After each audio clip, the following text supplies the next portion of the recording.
In today's tutorial, I'm going to show you guys how to resolve if you're getting an error that says this device cannot use a trusted platform module when you're trying to use BitLocker on Windows 10.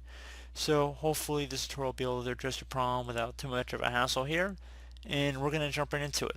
So we're going to start by opening up the start menu. Just left click on the start button one time, type in local group policy, and if you're on Windows 7, Windows 8, or any version of Windows 10 except for Windows 10 Home Edition, you should see an option here that says Edit Group Policy. You want to left click on that one time.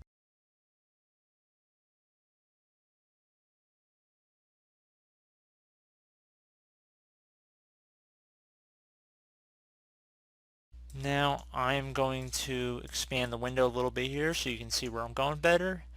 And you want to minimize the user configuration folder, so you just want to collapse it. So if there's a little error next to user configuration, you want to left click to bring it back up. And now looking underneath computer configuration, you want to expand the administrative templates folder. So left click on that one time, either double click on the administrative templates folder or left click on the little arrow once.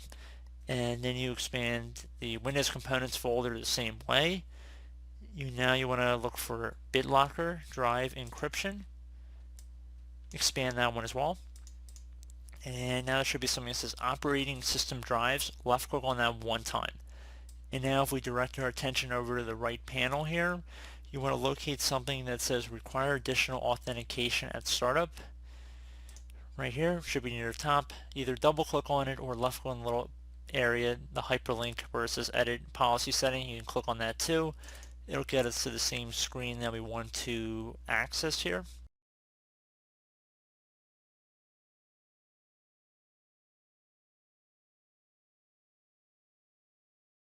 You want to set this to enabled, and then where it says allow BitLocker without a compatible TPM, you want to check mark that as well. Left click on apply and OK.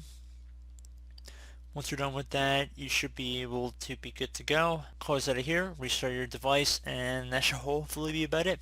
So I do hope this brief tutorial was able to help you guys out, and as always, thank you for watching, and I do look forward to catching you all in the next tutorial. Goodbye.